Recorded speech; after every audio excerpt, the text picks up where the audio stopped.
We are going to get started.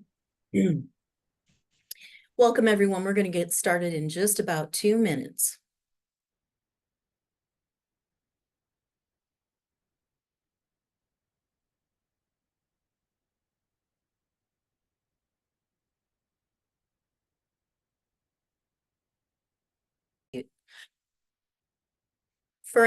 For the benefit of anyone who may be joining us for the first time today, the Hunt Institute is the creation of our founder and namesake, fourth-term North Carolina Governor James Hunt.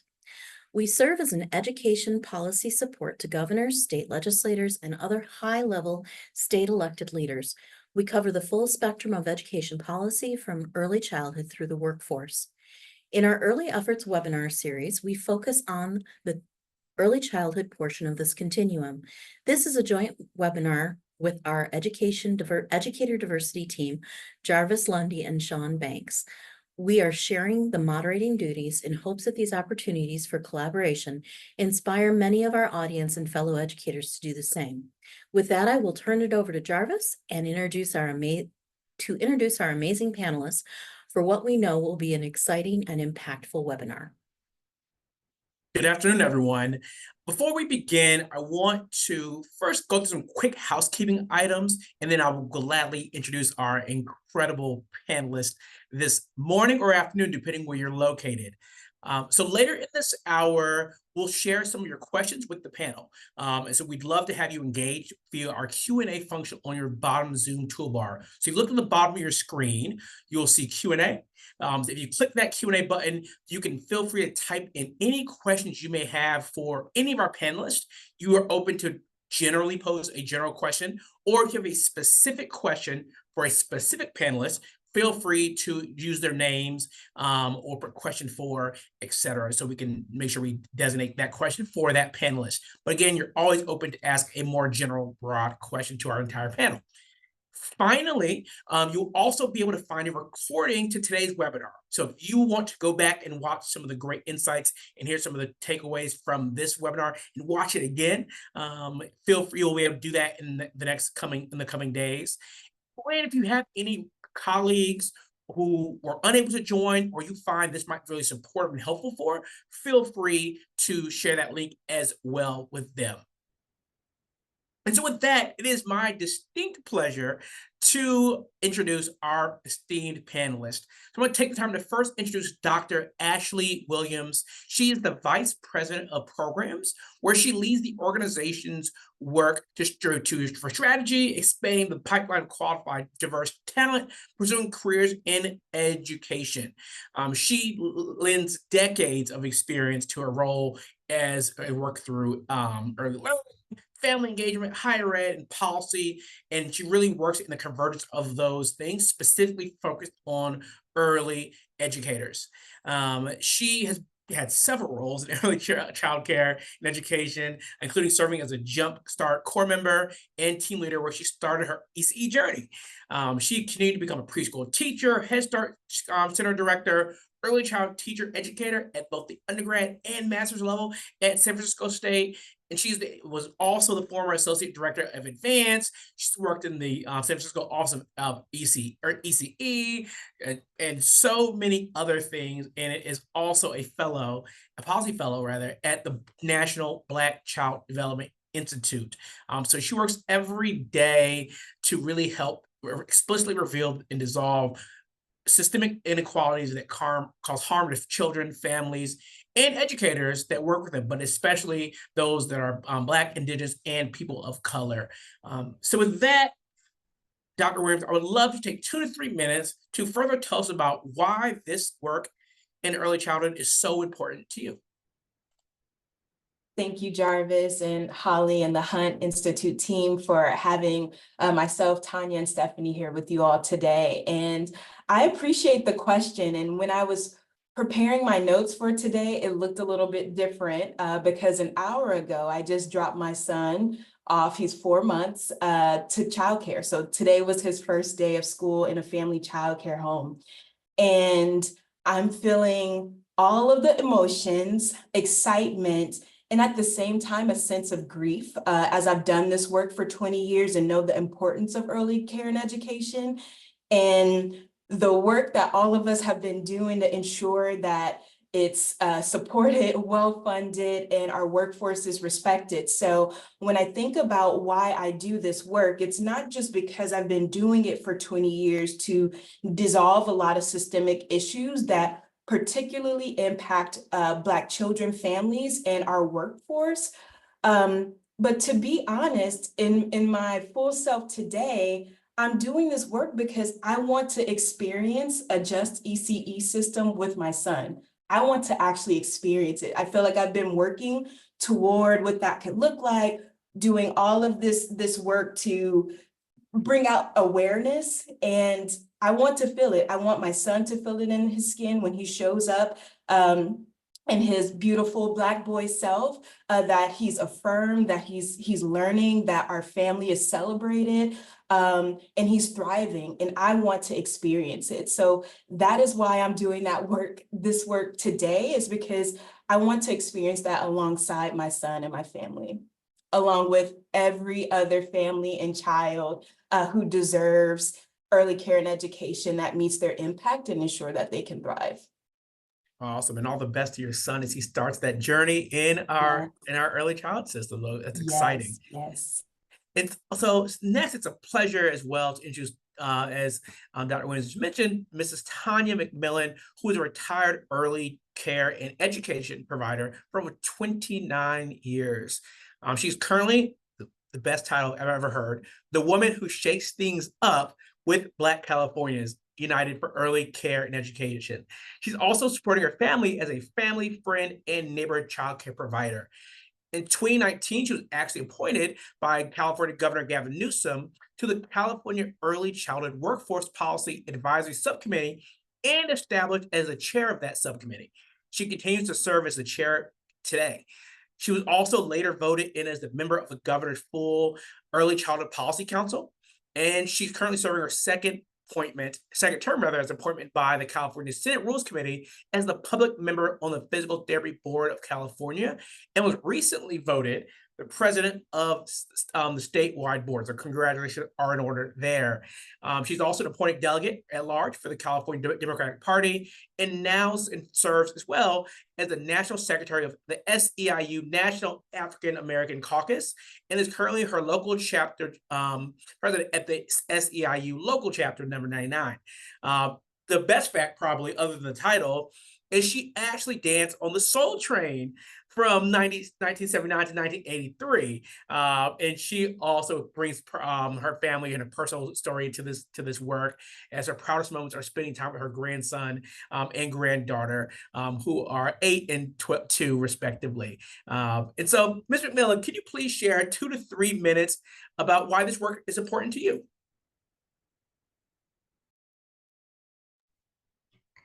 Thank you, Jarvis, and thank you for inviting me to be on this panel with these prestigious colleagues, and we are colleagues. So this work has been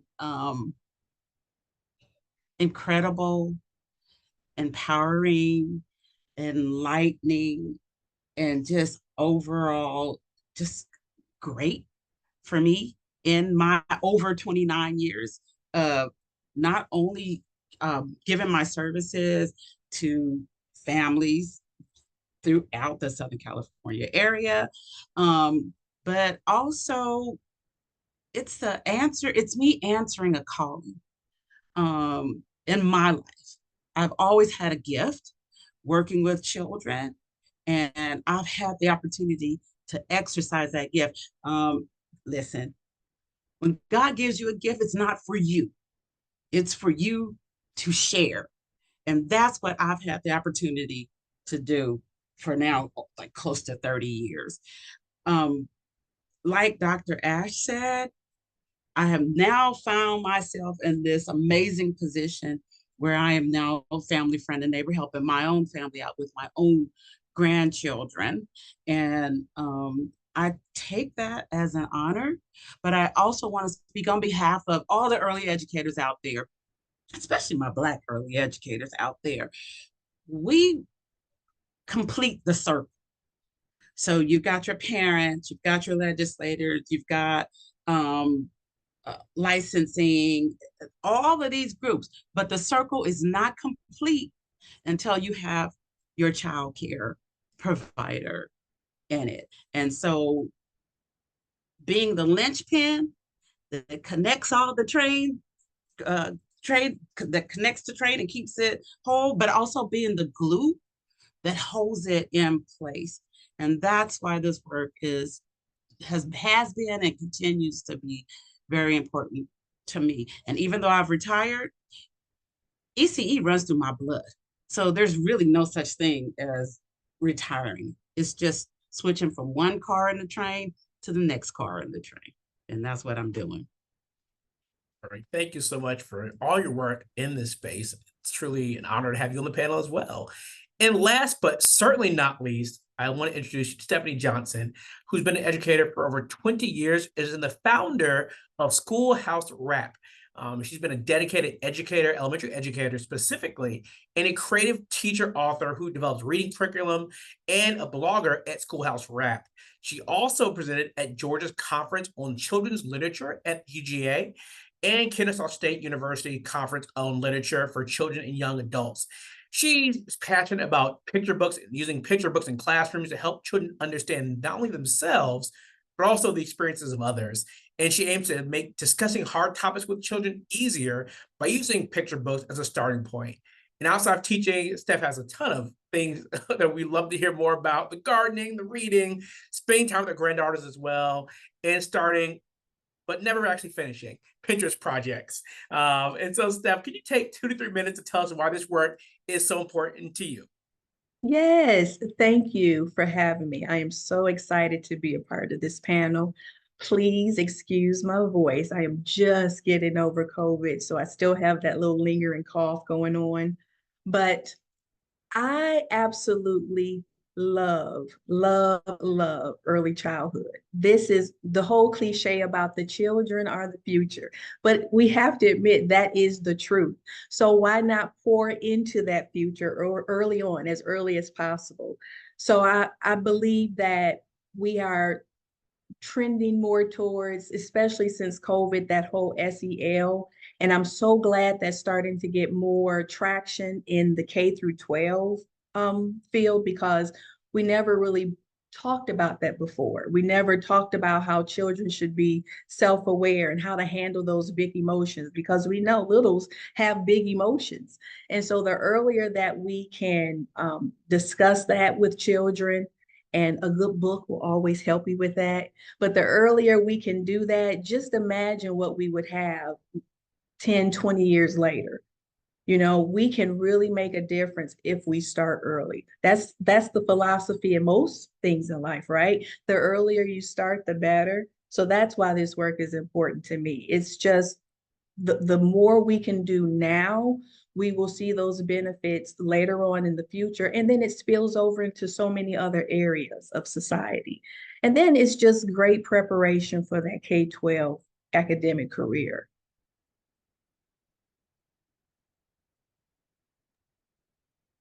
Now to turn over to my colleague Holly to kick us off into what is going to be a great conversation. Thank you so much, Stephanie.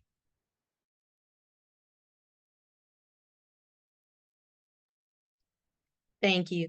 So Dr. Ash, based on what Stephanie just said about that K-12 career, we talk so much about teachers and the importance of their role in the K-12 space in predicting student outcomes. What about the early educators? What role do you feel that an early educator plays in students' academic careers and life outcomes? Yeah, I appreciate the question, Holly. And, just to answer directly, early educators play a critical role in students, children's academic success. So first, I really want to emphasize that early educators are brain architects, right? So we are starting off children at the beginning of their learning journey, their social emotional journey, their academic journey. All of those things are happening in early childhood. And it's necessary for the start of a strong learning trajectory. So the role of early educators is crucial because they're shaping children's lifelong trajectories. That means influencing their health, economic outcomes, and overall well-being. And so another thing I want to emphasize here, though, is that the role of early educators, they're steeped in skills and providing the appropriate conditions for young learners to jumpstart, see what I did there, but to jumpstart their education journey, right? And we know how crucial social emotional, I mean, we just heard Stephanie just put it there. We know how crucial social emotional learning is. It's not just nice to have, it's critical for children to develop those skills so that they're better able to manage their emotions, build those strong relationships, and really engage in focus and really immerse themselves in the enriching early learning environment that they're in. And so that is what we do in ECE. I mean, there is so many things I can highlight here, but to Stephanie's point, that social emotional piece, that is who we are as ECE. This is what we do, and we provide that critical foundation. So again, it's not just early care, it's early care and education, right? So we're doing both of those things to ensure that they can transition into our K through 12 systems with a strong early learning foundation. And so we know that educators are critical. And I just do want to note that as much research and we all know the power of early educators, we have to note that they aren't treated as such. They aren't respected as such, and they aren't compensated as such, right? So when we understand that children require this strong start to start their learning journey, we also have to be thinking about what our educators need to continue to do this work and to sustain in this work. So just as a follow-up question, your work with Black ECE with Tanya, and I know we're going to get into this a little bit later, what are some of the data or studies that you are utilizing when you're doing your advocacy work with Black ECE? That's a great, everyone always says, that's a great question. I appreciate that though. So there's, we all, and I think just to kind of set a foundation, so we know the research has showed us over and over, there's plenty of empirical evidence that shows the importance of early childhood, whether that be the Abecedarian project, where we're looking at evidence of long-term benefits, higher IQs, academic success. The Perry Preschool Project is another one that really showed that students who participated in preschool were less likely to engage with the carceral system, or they're most likely to graduate from high school. There's so many, I would say, empirical studies that really kind of shape how we understand the importance of ECE. Now, particularly when you ask about Black ECE, we also know that there's a gap in research oftentimes that really focuses on what is needed for Black children, families, and educators to ensure that they can thrive. A lot of times we're looking at standardized data where we kind of disaggregate and then look at Black children and families, and that usually results in us looking at deficit perspectives about our children in communities. So at Black ECE, we've been really intentional about saying, okay, we understand the empirical research, we understand the research base. Where is there opportunity for us to influence and highlight research that talks about what is required for us to thrive? What does it look like? What does it feel like? What do those measures need to look like for Black children, families, and educators? And I'll point out one area of work that is in strong reference in our work at Black ECE is the work that's being put forth by the Center for the Study of Childcare Employment at UC Berkeley. Dr. Leah J.E. Austin is one of the co-founders and a member of the Black ECE Wisdom Circle.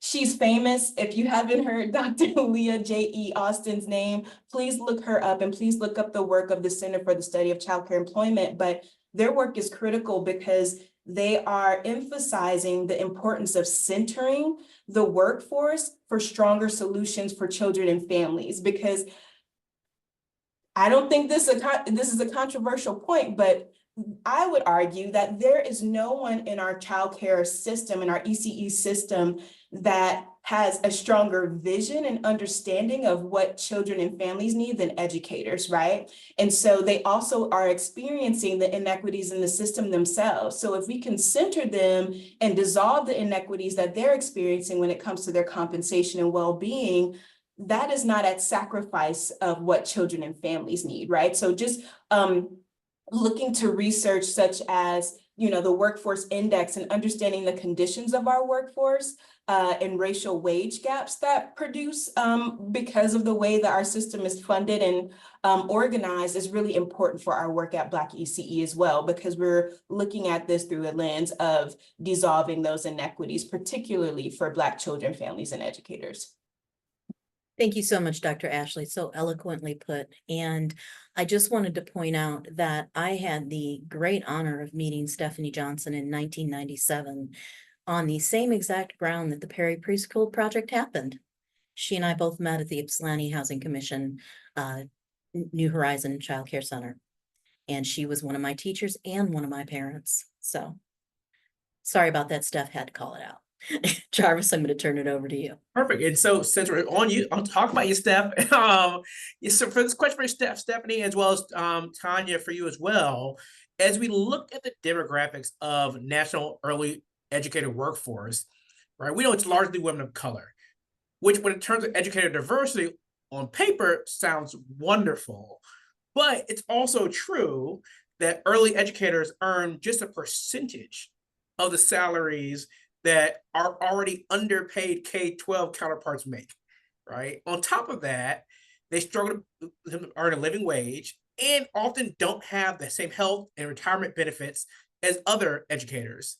So how does this impact your ability and our ability more broadly to recruit others into the early childhood workforce? And what does it look like to help retain those educators, specifically we thinking about those barriers which are currently in place?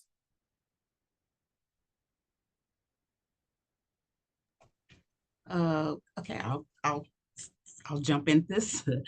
So what I have learned is that, especially when it comes to the pay, that this ECE system is 100% rooted in racism and sexism. What I have learned in the history that this country is working so hard to erase and get rid of is that Black families, Black folks have always had education as a #1 priority. So now I'm looking at the policies that we are working under here in California. And I'm looking at the timeline when those policies were put in place. And many of them were put in place during some of the most racist time periods in this state. So having this opportunity, and especially working with Black ECE, having this opportunity to address those policies, point out where they are so wrong, where they need to be reformed or removed, gives not only myself, but my fellow colleagues, the early educators who are still in this field, and for those who are thinking about coming into this field, an opportunity to get it right. It's a blessing. It's a blessing to have a Black early educator. How do we transfer that blessing into the policies that folks have to work under? And so sometimes you have to kick the door open and grab yourself a folding chair and have a seat at the table, and let's talk about it, but let's tell the truth when we're talking about it. Yeah, definitely having to recreate these policies that have been in place for years that have not benefited people of color. So this is why we're having this discussion now, so we can, put things in place, make people aware of the changes that need to take place. But I also believe in the people who are already in early childhood, uh, that we also have to take, especially Black women, and I think we're used to this, we have to take people up under our, the mantle. We have to embrace one another and give that support, because a lot of times we may not get a policy change. So we're used to doing things, taking matters in our own hands. And I think that's one of the things we have to do, is we have to reach and embrace one another and give each other that support. So whether it's someone who has just entered into early childhood, or also utilizing educators who are part of that K through 12, because a lot of times we do want to reach back and say, okay, this is what's happening here. Let me see if I can help support you where you are, in order to not only prepare the child for this K through 12 career, but also give you support, whether that be with curriculum, whether that be with your mental health, whatever it is. But to know that as another Black woman, I'm going to embrace you, because we have the most important job in the world. And then for both of you, again, just if you had to sum it down to one or two key policies, like in terms of opportunity for growth, what were those policy areas where you think we have the most opportunity for growth to see tangible change sooner rather than later, related to those barriers that we mentioned earlier? I think a big one is looking at policies that will embrace not only child-centered services, but parenting skills, things that would benefit a multi-generational. So for example, if you had a curriculum in your preschool that's talking about eating healthy and the benefits of reading, but then that student goes home and that information isn't relayed there, it's like, I think we have to struggle and we have to work a little bit harder. But if we can not only teach our students, but also our parents, putting something in place like that, I think would have a major change as we, you know, as that child goes through the education system. I feel like cultural affirmations really needs to be recognized in policies. I also would like to see policies that will get the workforce excited about doing this work. Unfortunately, in family child care, there is no career pathway. So you come in at this role and you stay at this role, no matter if you have a master's, a PhD, it doesn't matter. It's still the same role, still the same money. I don't see that. I don't see that in other workforces. So that is another area that seriously needs to be addressed.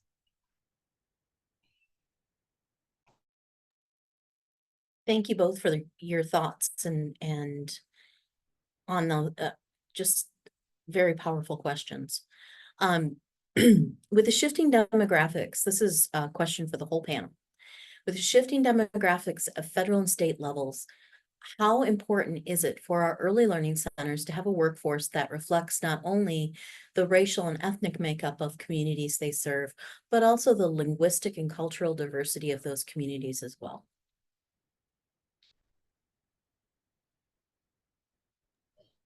I can kick us off here. Oh, no. Oh, Tanya, go ahead. Go ahead, Tanya. Oh, but I was just gonna say, sometimes when I talk to my cousin, she always be acting like I'm like speaking a foreign language. So did y'all just hear what I just said? I said that in my home language. I said that in my home language. I said she be, I said she always. She, when a child is in their home environment, we speak our language. And for children to be looked down upon, to be frowned upon, to be corrected because they speak their home language, especially Black children, because we speak our home language, is an atrocity and it's traumatic. And so I just wanted to throw that example in because a lot of people don't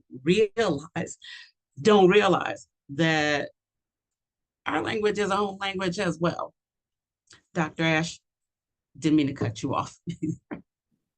It's a conversation. We just happen to be on the internet. So we have these little buttons. All good, all good. And thank you for that offering, Tanya. And when I think about this question about, what is the benefit or why is it important that, children have access to teachers who reflect their linguistic, their cultural capital. I think it's cultural capital, right? And to be able to understand culturally what Tanya is talking about there, right, is incredibly important. And I want to share a story that actually really sparked my interest in becoming a preschool teacher. When Jarvis was sharing my bio, he shared that I was a Jumpstart Corps member. I was a college student, needed a work study job. And they were like, hey, these people with blue t-shirts are like, hey, you want to work at Jumpstart and work with children? And I was like, sure, whatever's going to get me paid for right now, right? That was my mentality at the time. But, I was 18 years old. I was placed in a preschool classroom, which really gave me a flash forward to the world and all of the opportunity that lived there, right? In particular, in our model at that time, we would work one-on-one with a child. So I was working with a little girl named Angel, and we had to do these assessments. Jumpstart is focused on children's early literacy. Mind you, this is 20 years ago, right? So like the awareness and language in which we use or the assessment we use, I think we've advanced, I think, a lot more, not just as an organization, but just a country. Like research has taught us so much. But to speak to Tanya's point, I was working with Angel and I was giving her this assessment. On the assessment, there were 4 squares with 4 photos. And the instruction was for her to pick out the picture that started with the letter D. So there are 4 options. There was a van, a dog, a snake, and a ball, right? So Angel, so I said, okay, Angel, which one of these starts with the letter D? So she's picked dog, which was correct. And she also picked snake.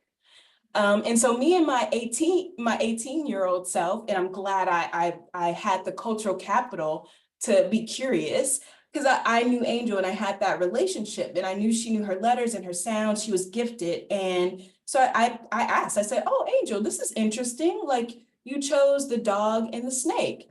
And she said, yeah, the snake.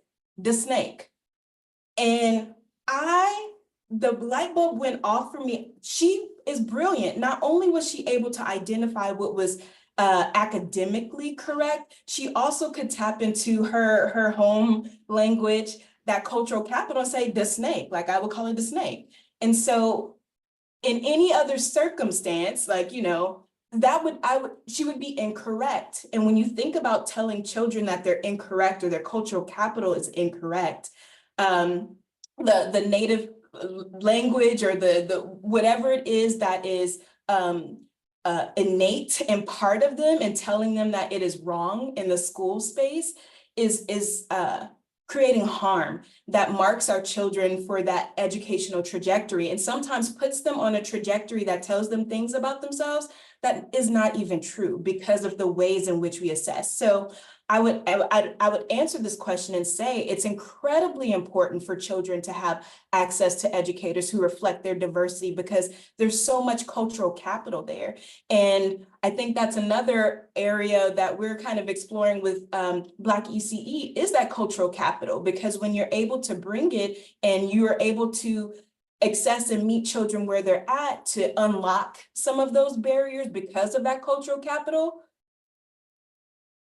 how do we measure that and ensure people are compensated for such, right? Because they're able to remove those barriers, right? So I think it's incredibly important for children to have access to folks that look like them, who can kind of understand the ways in which they move through the world and can use that as a point of celebration and not deficit.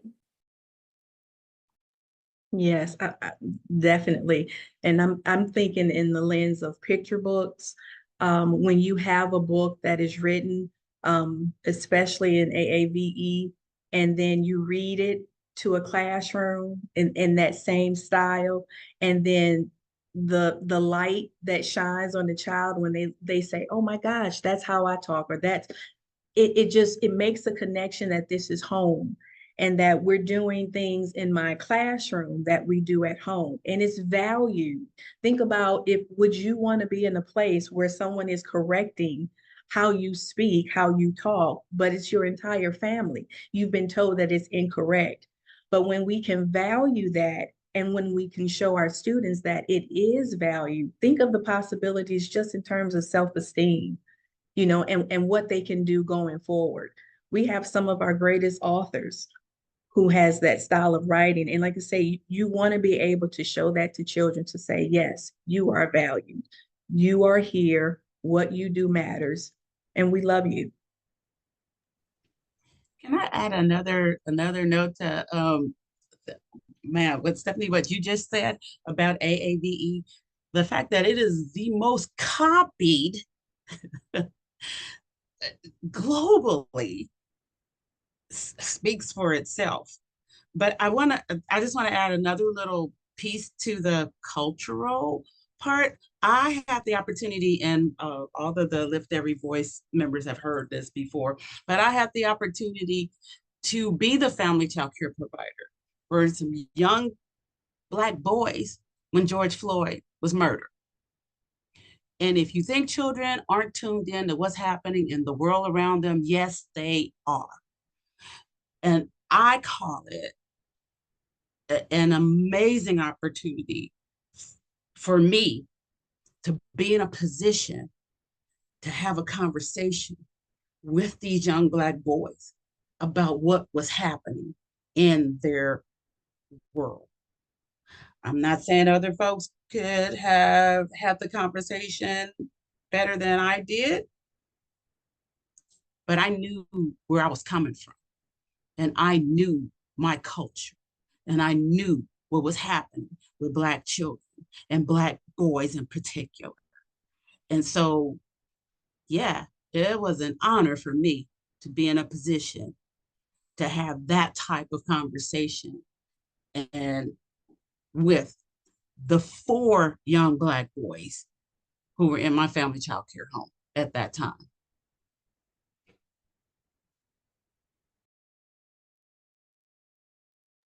Perfect. And we're going to jump quickly with a couple questions in the Q&A. So thank you so much for those questions. This question is for all our panelists. And we've been talking a bit about our communities and the richness of our communities. Have any of you all seen a trend in state governments creating Black excellence agendas, in our ECE agendas rather, to target the vast amount of disparities, specifically on Black children, families, professionals, and they're experiencing anything happening on the state government level?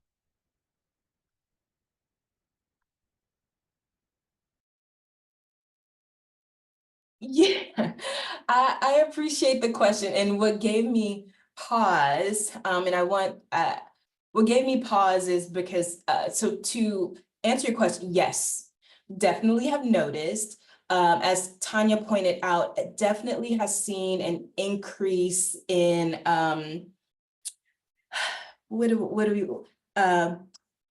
Black visibility. I would call it maybe that, especially since 2020, particularly around the state sanctioned murders of George Floyd, Breonna Taylor, and we can continue on to name so many different people. And I think what's tricky is, I'll just say that there was a document in our state in California that named inspiration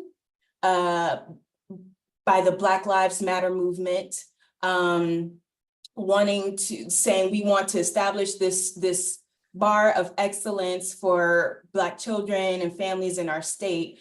Yet there was nothing specific, no specific resources, policies that were designed to address any of those disparities. So to answer your question, yes, we've noticed, we're aware. And to just call it what it is, I mean, we see an increase of what we would call performative support, like performative, where you kind of name something, but when you start to kind of really unpeel the layers, is this actually in service of addressing root causes that are impacting these communities, whether they be Black, whether they be LGBTQIA+, like we see a lot of this happening in different communities. But I will say that it is something to take notice of. So it's not enough to say Black excellence agenda.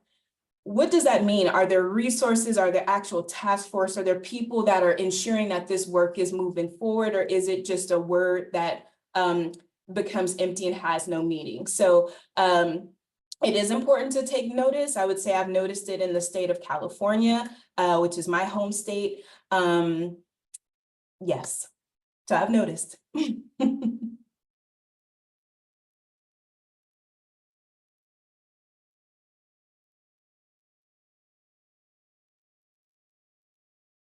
And I'll just add one thing there too. I think it's important to notice and unpack, because specifically, as you're saying here, Lisa, around Black children, families, and professionals, we also have to recognize that Black people are not a monolith, right? Like we're not all, so you can't just have an umbrella of Black excellence and think that it's going to meet the impact of every Black child, every Black family, every Black teacher, right? Like that's not the way it will work. So like it does require work and digging in and partnership with communities for them to actually define what is excellence, what is the goal, like what is it that we want to see. So it's not something that just can be named without partnership or being built in partnership with communities. Thank you so much, Dr. Williams. We are going to go into the question and answer section of our webinar after I ask this question of Ms. Tanya. If you'd like to pose a question, simply click on the Q&A and put your question in the box, and we will move on to it right after I ask this question.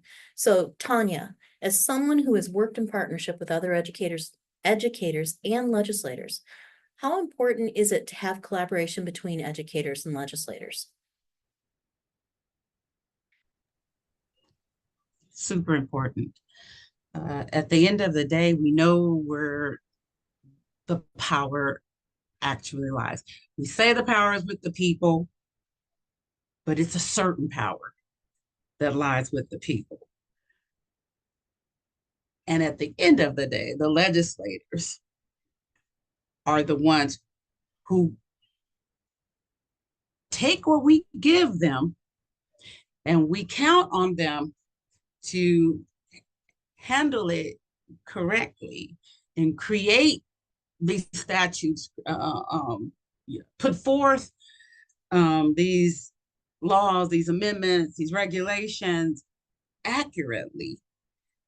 So if there is no collaboration, if there is no oversight, if there is no open dialogue, conversations taking place between the practitioners, the community, and those folks who we elect to represent us, then the outcomes are going to always be wrong, or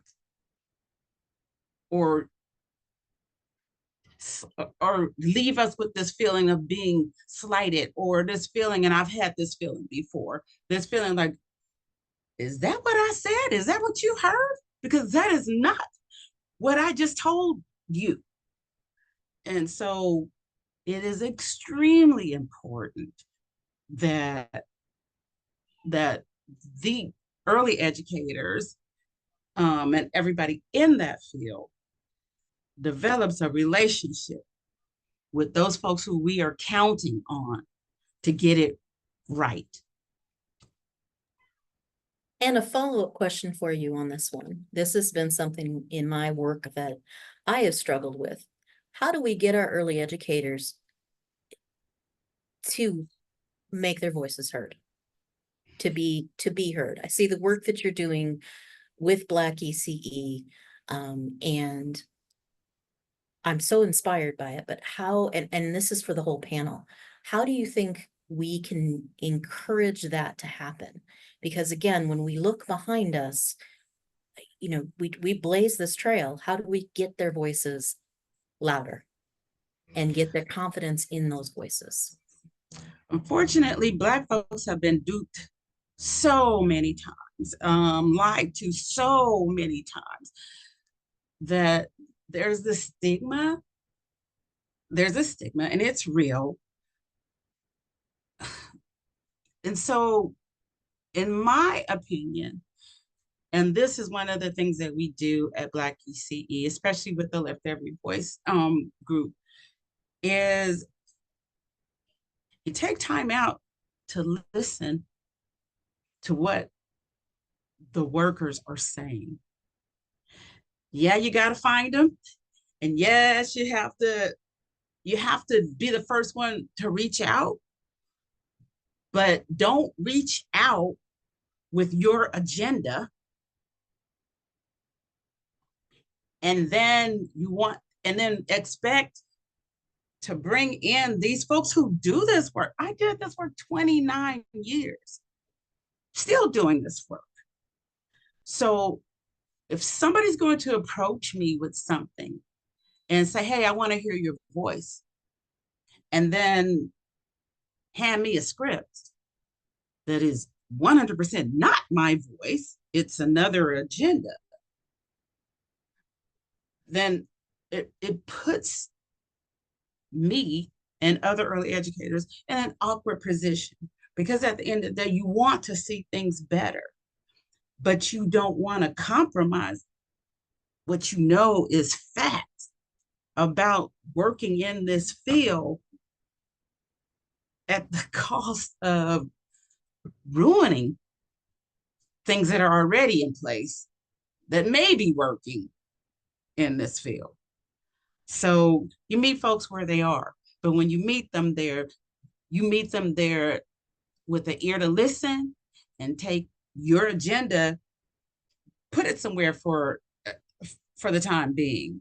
And that's how you do it. Real talk. Perfect. And a perfect segue to that question around lifting voices for Dr. Ash and Stephanie. How can state quality rating systems and training systems raise the voices of Black children, families, and educators? That's a question from one of our attendees.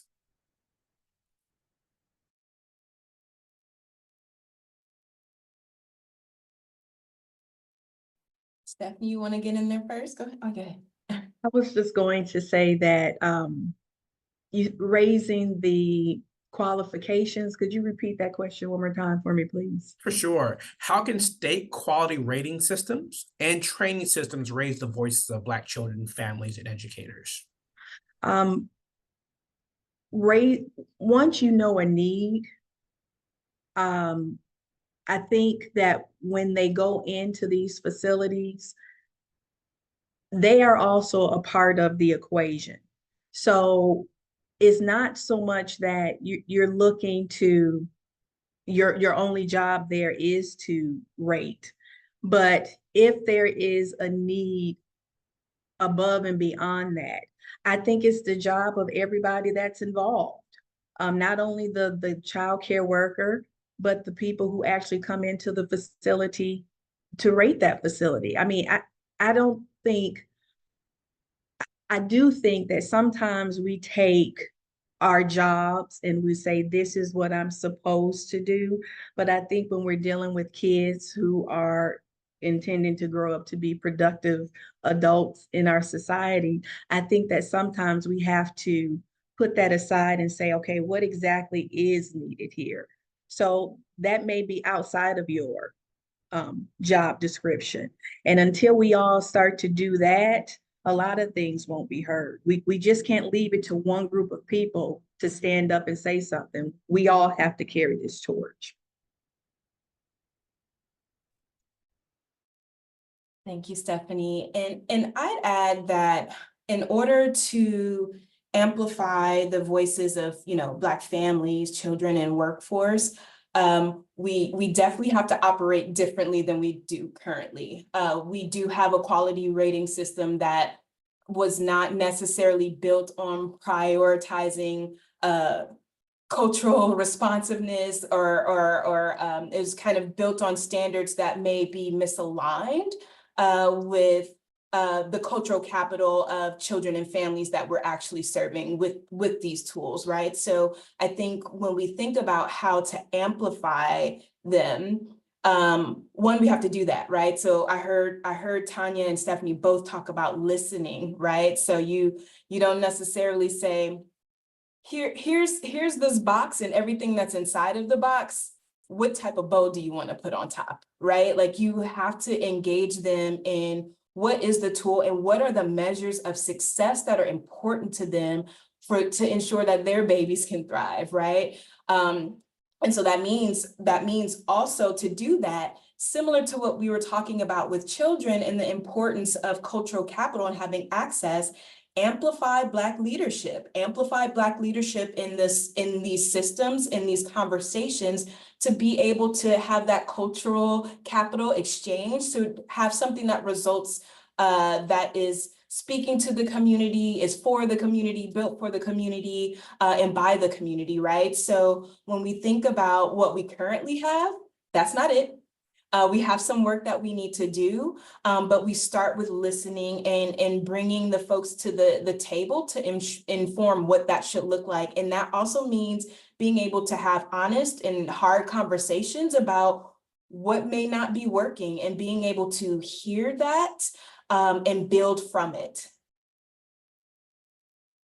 Perfect. And we have time for 2 more questions, which we have in the chat. Any of our panelists can feel free to take either of these questions. This is from Amanda, one of our attendees as well. She thinks that we need to see a big change in college level ECE preparation programs. So as a young professional, you can be successful working with diverse populations. So again, for anyone, what do you think are the first steps to help make that change at the teacher preparation level at the college level?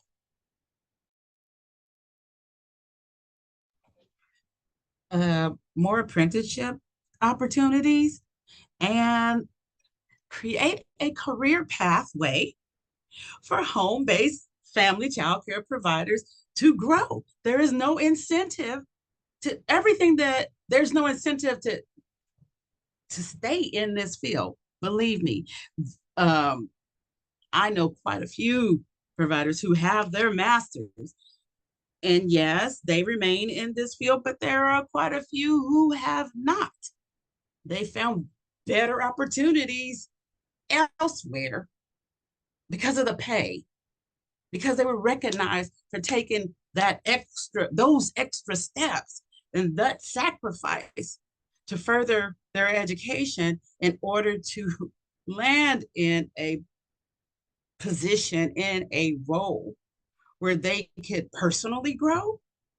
And I think it sucks. It sucks that 29 years of doing this work and staying in the same role, no matter how many courses I took, no matter how many degrees, it's the same role. You have nowhere to go.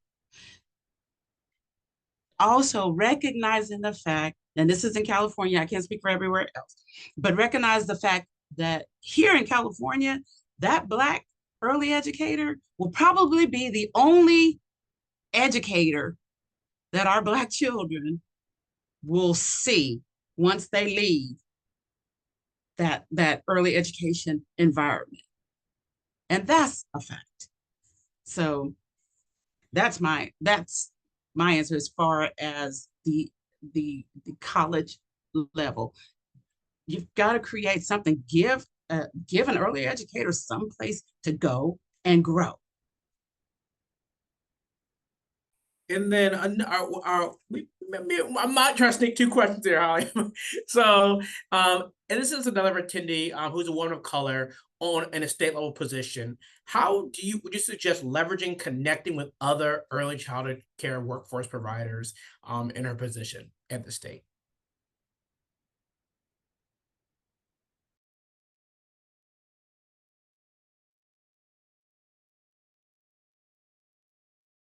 Anyone can feel free to take that question. In terms of connecting, I am in love with social media. I think it is one of the ways we can amplify our voices. Not